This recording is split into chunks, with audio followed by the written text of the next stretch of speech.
He did want me to fix the brake line, and I'll do that, but it probably won't be part of this video.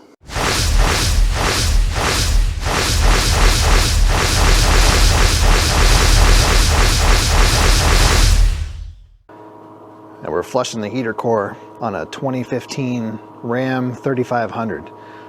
It's only got 40,000 miles and the heater core is already plugged up. So Erico, Mr. South Main Auto, he turned me on to this method. I'm using CLR.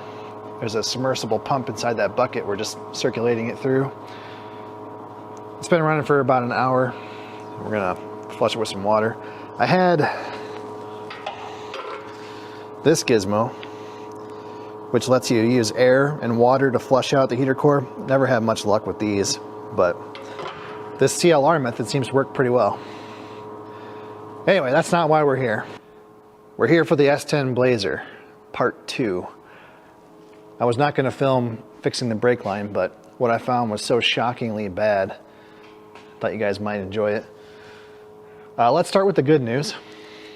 The good news is the frame on this truck is pretty solid. I mean, the body's rotted out, but structurally, it's not too bad.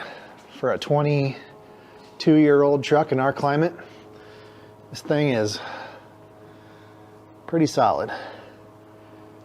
There's plenty of bad news though. The CV boots are all torn. You can see the grease is slung out of all of them. But the suspension is pretty tight. Some of the boots are missing off the tie rod ends and stuff, but there's no real slop. Ball joints are pretty good. Brakes themselves seem pretty good. Does have a lot of oil leaks. I don't know what's leaking. Oil cooler lines or something. Dripping pretty good. There's our O2 sensor that's bad. Bank 1 sensor 1. Wiring looks good. I think it's just got a bad sensor. It's an AC Delco. It's probably original. But what is not original is the catalytic converter.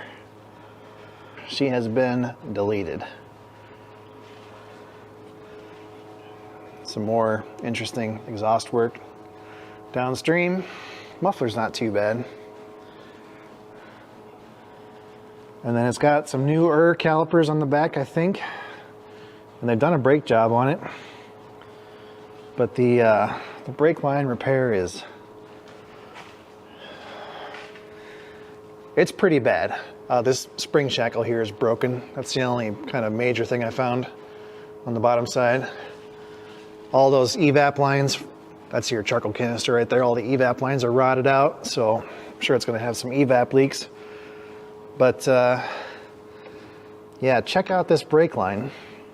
So there's the T from the hose on the rear axle. And then they just leaned her up against the shock absorber. And it's got a new hose, but they neglected to put it into the bracket. Don't know why. So obviously that's a problem. The brake line going out to the right side's super crusty too. We're gonna have to just replace that one. There's no way it's gonna survive. And then somebody has spliced on a new brake line. See it right there.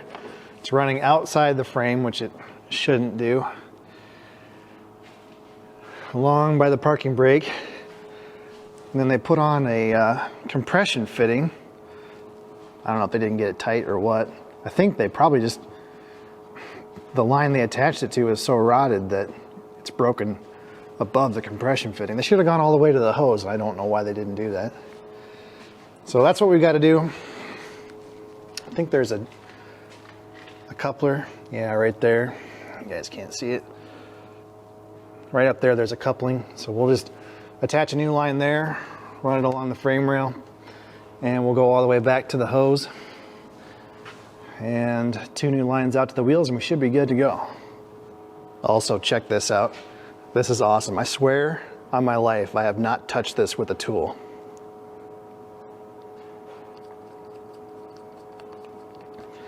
Now, you might be thinking that's just a plastic cap, but nope, that's the entire lug nut. Finger tight. So, somebody's been meddling where they shouldn't have been.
That's the original line there, and this is the new one that they scabbed in. And they got pretty close. You see they have the correct flare union here in the middle. That's okay. But then towards the end it kind of goes off the rails. So we've got the brass compression fitting here, and they tied onto that original rusted out line that goes up to the hose. I don't know why they did that. If they would have just replaced that whole line in one piece, it would have been fine. Anyway, we're going to make up a new one. We're going to use this NICOP material. This is a 1/4 inch brake line, so I'll just bend up a new one-piece line, and we'll fish it in there.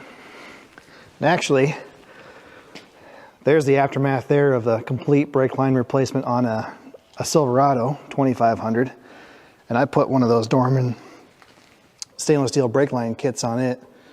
They're fantastic. It's like $85 for that kit. Has all the lines you need, already pre-bent, pre-flared, has all the fittings. You just take the old stuff off, put the new ones on, and away you go. Well, that should get us pretty close. The nice thing about this NICOP is it's so flexible. If we don't have it quite right, we can always tweak it once we get it installed. So now the fun part, I've got to fish that up along the frame rail. And the long one that goes to the back axle is always the worst one. This one's not so bad because it goes on top of the frame rail. When they go inside behind the fuel tank, those kind of suck. All right, let's get this piece of crap out of here. See if we can fix that up. But before that, I've got to visit the first aid station. I'm talking about a bad place to get a cut.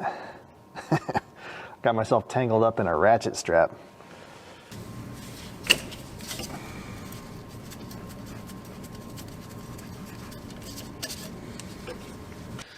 I don't know. I really feel like this qualifies as a job where it would have been easier to do it the right way instead of farting around with all this crap.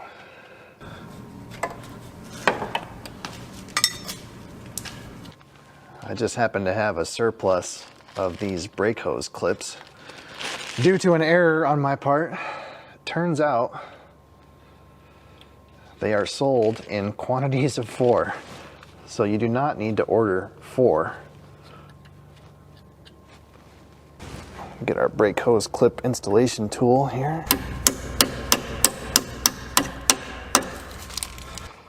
There we go. Man, was that so hard? Like, why wouldn't they do that? So this one is a 3/16.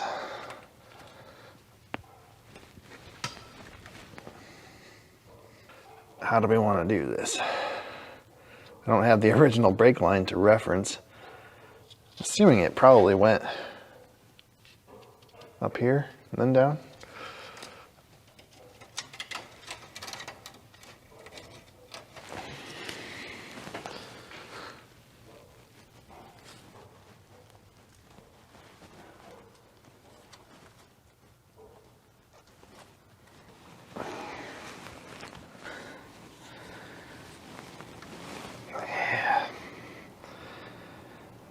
I think something like that'll work.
There we go.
We're going to go ahead and save ourselves a whole $1.50 by reusing these nuts.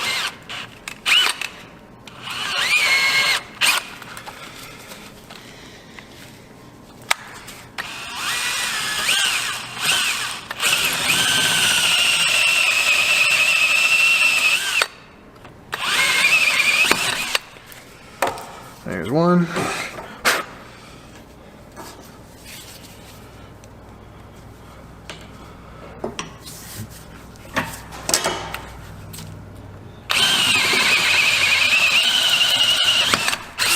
There's two.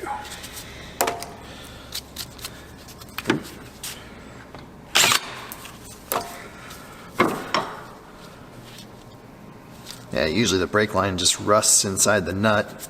Makes a nice protective oxide layer on the outside. You just run your drill right through that. Shove the thing out the other end, and these will be just fine. As long as there's still a good hex on them, no reason you can't reuse them.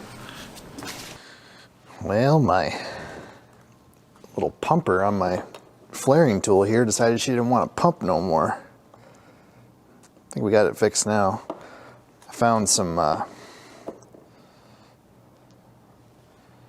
some badly torn O-rings inside this plunger, but I think I fixed it. The ones I had weren't 100% match, but they should get us by for a while.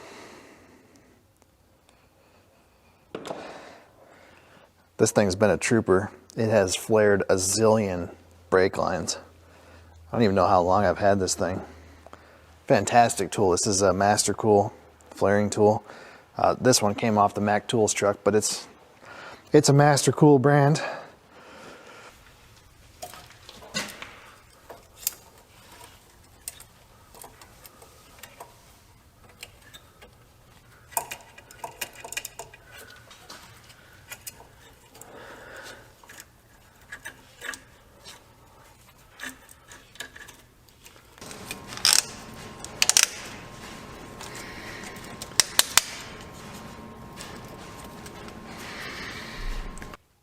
All right, folks, we are done with the brake lines.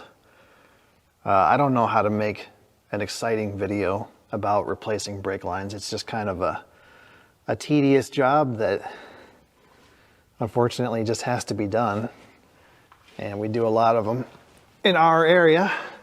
So there's our new 1/4-inch brake line that runs all the way from the front to the back. I tried to reuse as many of the factory clips as possible. I think it looks pretty decent.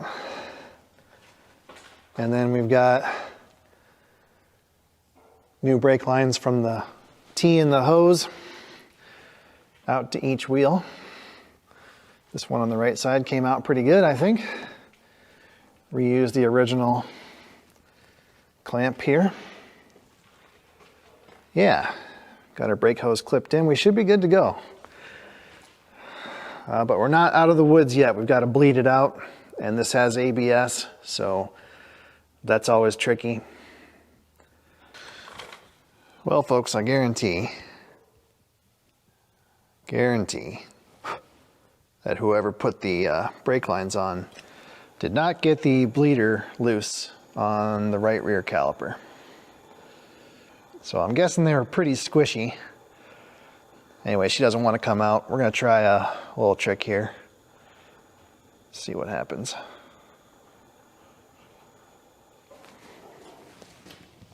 All right, give her the old shock cool.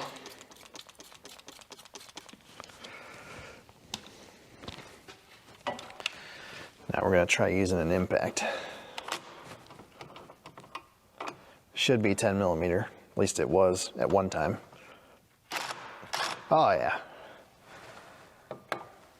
Jumped right out of there. Okay, we got ourselves a brand new brake bleeder. That'll work.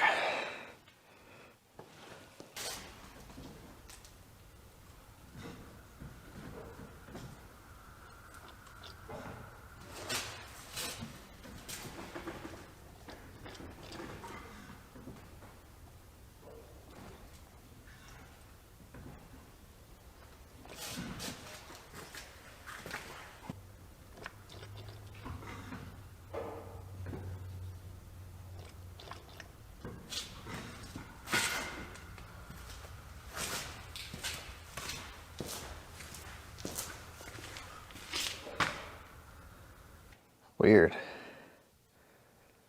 Doesn't want to pump up. Maybe it's just got too much air in it. That's right, we're getting the big guns out. This is a vintage KD Tools pressure brake bleeder. I've got it hooked up to the appropriate adapter. Let's see what happens now. Oh yeah.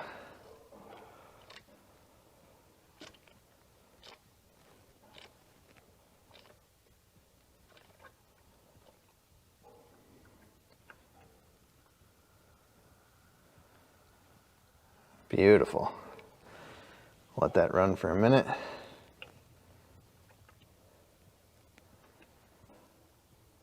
Squeeze all the big bubbles out. Then we'll go to the other side. The nice thing about the pressure bleeder is you never have to worry about the reservoir running out because it constantly refills it with fluid.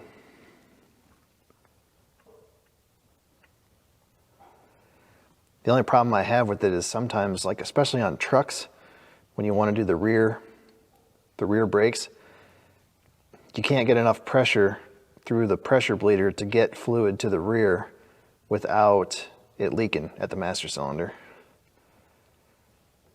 At least that's been my observation. Okay, that looks pretty clear.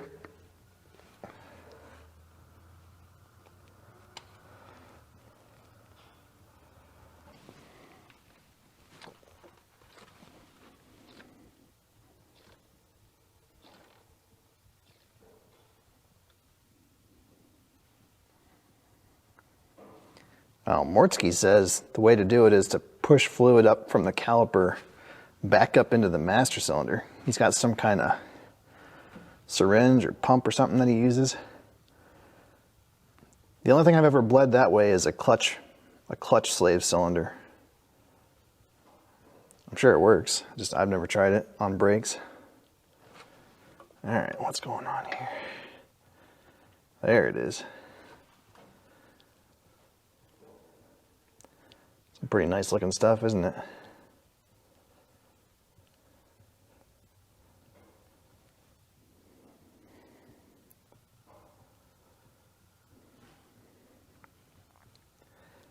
Isn't that cool? You can see the fluid clearing up. All right.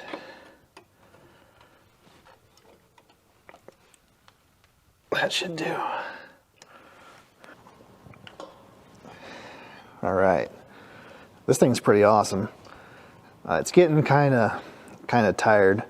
The bladder's starting to leak a little bit. The pressure gauge doesn't work or it's not accurate. And then it leaks a little bit right here. So if I leave it sitting on the shelf for too long, it'll weep a bunch of brake fluid out. What I do is, you're supposed to fill it up with the Schrader valve here. So what I do is just use a regular tire pressure gauge, keep it about 10 PSI, and it usually does pretty well. I think Mighty Vac or somebody makes one that's like you pump it up like a weed sprayer. I might get one of those if this thing ever completely craps out. But yeah, if you're trying to do a one-man brake bleed, this is a fantastic tool. And if you want to do flushes and stuff, it's about the only way you can do it.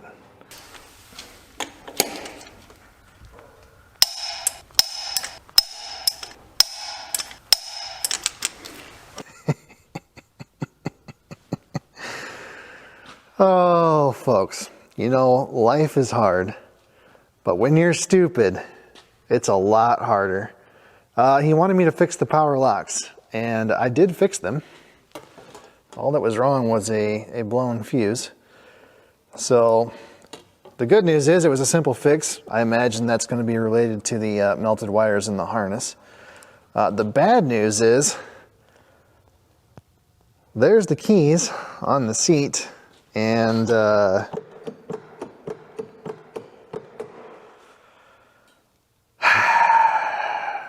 now we get to break into a 2000 Chevy S10 Blazer.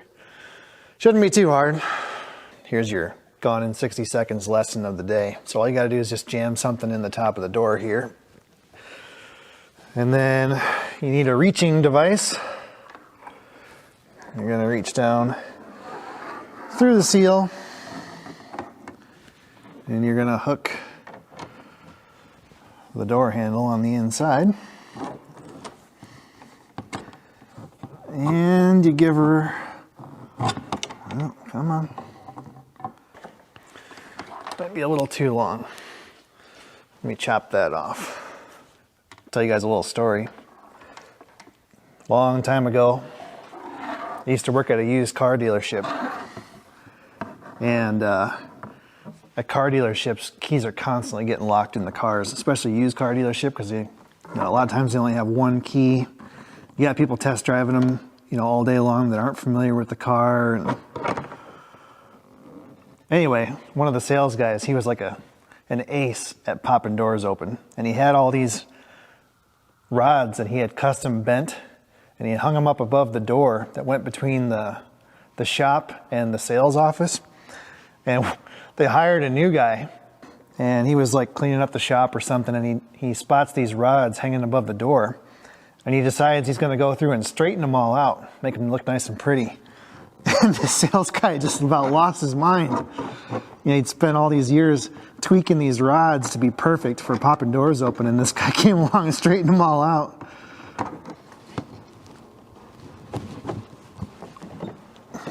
Does that not work on this car?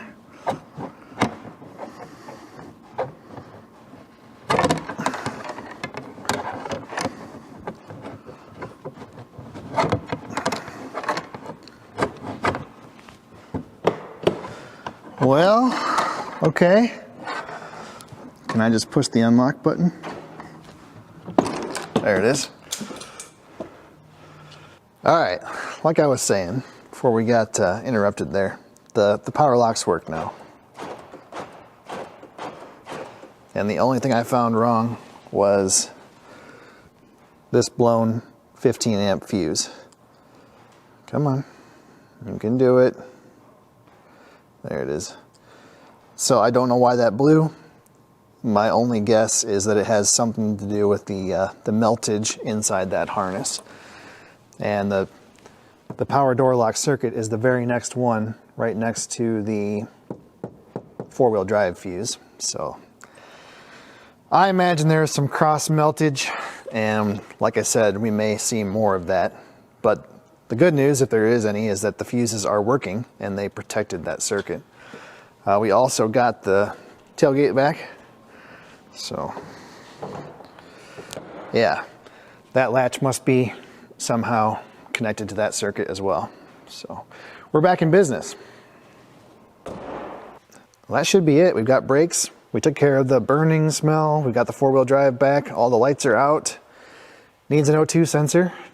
He can do that. It should run, you know, the way it is. It just won't be running tip-top. Yeah.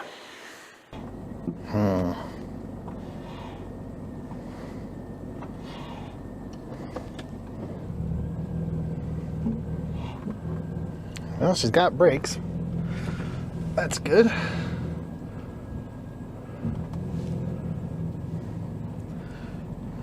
Still running pretty rough. But at least we can stop. Yeah, we still got the brake light. I think we better bleed the ABS. I thought we might get away with it, but... Hey, kiddo. What are you doing?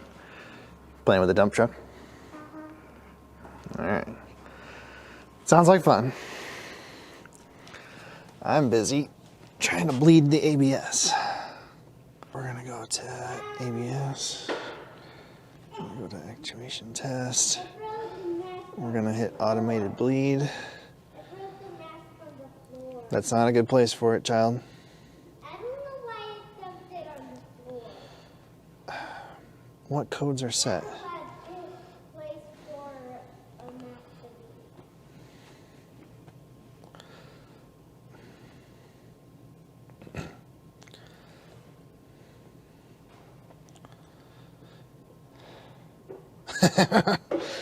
Well, there's a shock. How can my dump truck get out of here? Let's see if it'll let us clear them. I don't know, buddy.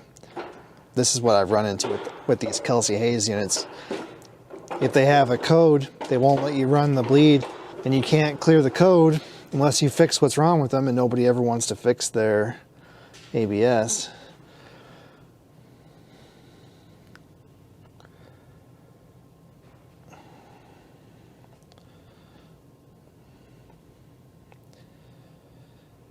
I think we have a video about an old Tahoe or something where I did the same thing. Press and hold brake to activate test. All right.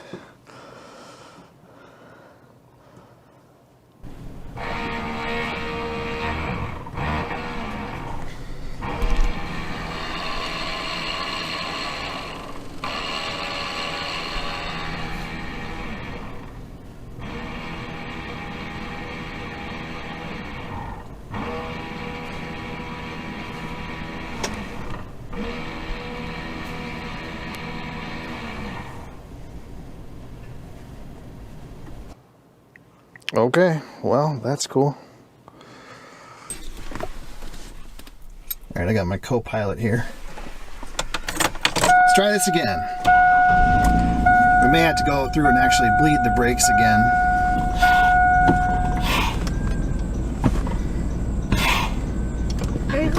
Are we going for Feels better.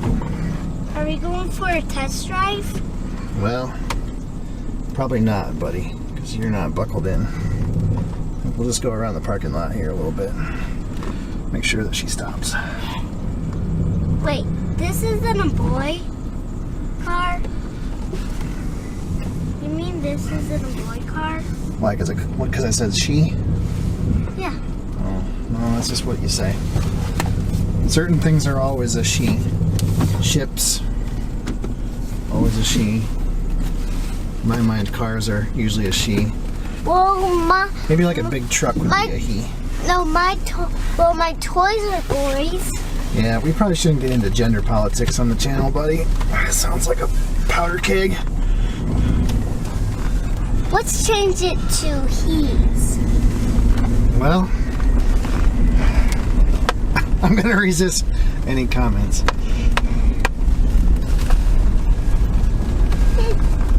Cool test drive. All right, you try to stop. Hold on tight. Yeah. Okay. It works. It's kind of got a lot of pedal travel, but that's okay. Okay. We're doing good so far. We're doing good so far. Well, we haven't run into anyone. Dad's got a lot of junk parked out here. You notice that?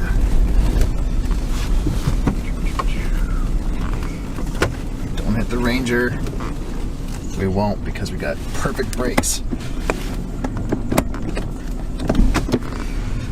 Alright, kiddo, is it fixed? I think so. I think so too. Keep fixing it till you think it really perfect. I think we're gonna be done fixing it. Nice. Alright, now what? Chalk? Chalk. Okay. Alright, folks, that's it for the S10 Blazer. What's the S2 Blazer? That's the truck we just drove. Oh. Yeah, we fixed what? The burned up wires and the brakes and the power locks, maybe. Yeah. We're gonna draw some chalk animals and then go track down some dinner, right, kiddo? Yeah, right. Thanks for watching, everybody. Maybe, I don't really know. Bye, folks.